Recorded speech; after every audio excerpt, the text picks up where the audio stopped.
So this is my fight breakdown for Emanuel Navarrete versus Denis Berinchyk. I feel like this is gonna be a very good fight. Berinchyk is a guy who's been looking for this opportunity out of having a championship belt and fighting top contenders and top champions at 135 weight class. This is Emanuel Navarrete's first fight as a at 135. He wanted to use his status to kind of be able to get a belt. I know Navarrete been in some tough fights lately, fighting guys like Castacial, Oscar Valdez.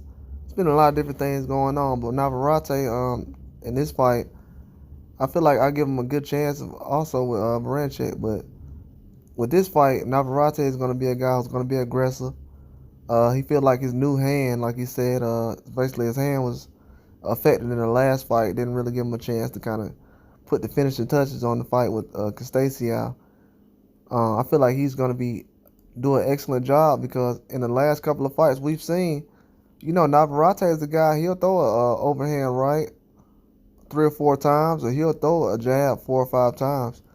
He's one of those guys, he'll punch with the same arm multiple times. Slip in a left hook. I feel like a lot of times those hooks he throws, they come from different angles because a lot of people kind of get intrigued by him throwing the same punch over and over and over. And when it happens to a situation where he kind of follows up with another punch combination or a right hook or a left hook, it kind of turns into a different fight. He does jab a lot, but it's not going to be to a point where he's going to force the jab. I feel like Berinchyk is a guy with a lot of skill. He'll try to find some different ways. He's a shorter guy, so I feel like Navarrete, he can have a good advantage against shorter guys, but Berinchyk, he's also a guy who's used to fighting against taller guys. And Navarrete's tall for that weight class.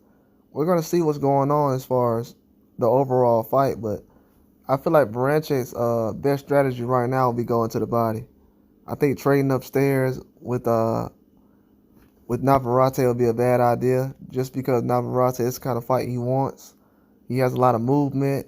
He changes levels, changes his head movement. He has decent head movement. A lot of people don't think he has decent defense, but I feel like his offense is what creates the defense because it makes guys hesitant when they're trading with him because I feel like Navarrete has underrated power. His power goes up the more he moves up in weight, and it's going to give him an opportunity to kind of see what Berinchyk can handle that power. I feel like an overhand right would kind of set him back. Berinchyk likes to push guys back in certain things, but that means he wants to fight at a distance. He don't like when people crowd him in the inside. So he'll like to be in the pocket or on the outside, just minimal, a little bit, not too much. He doesn't want to be he'll like a toe-to-toe fight, but that's not what he's actually looking for. And I feel like Navarrete, if he can kind of have a high punch output, which I expect him to have, Berinchyk, his stamina kind of worries me. I see him get tired a couple of times.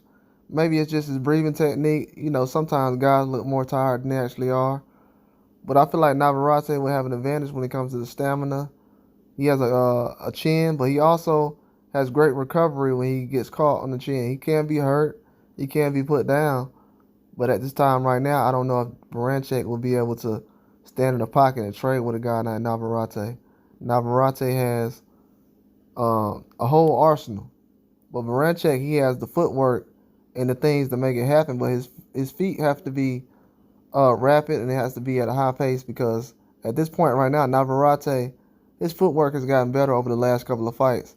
And I feel like with him not having to cut as much weight, it's going to be an advantage on his part just because he's going up, feeling stronger. Those 5 pounds are going to make a total difference.